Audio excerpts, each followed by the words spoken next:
तुलसी पिछले पाप से हरि चर्चा न भावे, जैसे जवर के बेगते भाई भूख विदा हो जावे।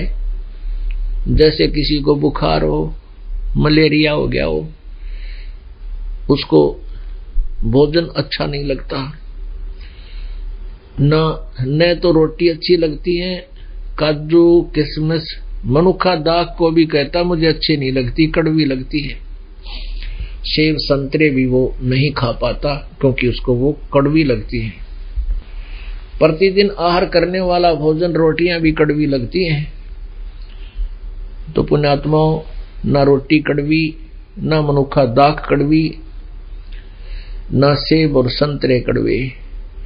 बुखार ने, उस जवर ने उस व्यक्ति के शरीर की व्यवस्था इतनी कंडम कर दी कि मीठी वस्तु भी उसने कड़वी लग गए।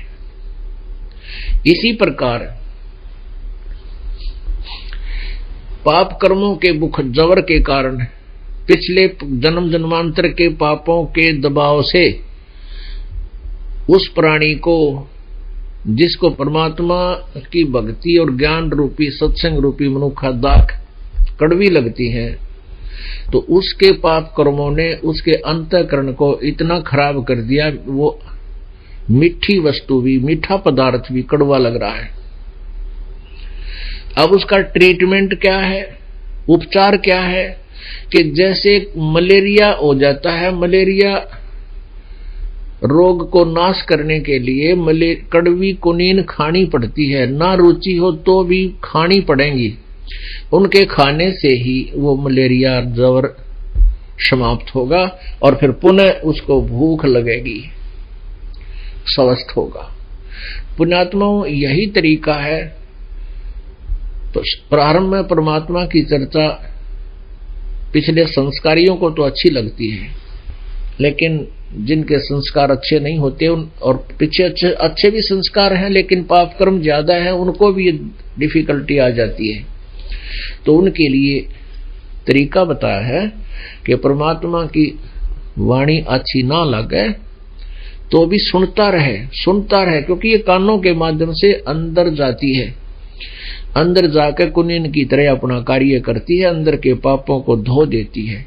और कुछ दिनों के बाद आपको इतनी अच्छी लगेंगी ये कथाएं परमात्मा की, 200 400 1000 किलोमीटर जाकर आप सत्संग सुना करोगे, क्योंकि आपकी आत्मा स्वस्थ होगी। अब उसको भूख लग रही है।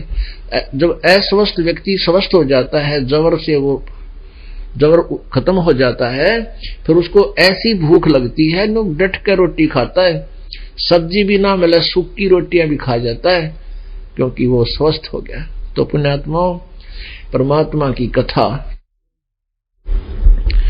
परमात्मा की चर्चा उन्हीं पुण्यात्माओं को अच्छी लगती है जो जिनका अंतःकरण स्वस्थ हो चुका है। और जिनका स्वस्थ नहीं है तो उन्होंने भी सत्संग ही सुनना पड़ेगा। ये परमात्मा की वाणी आहार भी है और ये मेडिसिन का भी, दवाई का, औषधि का भी काम करती है।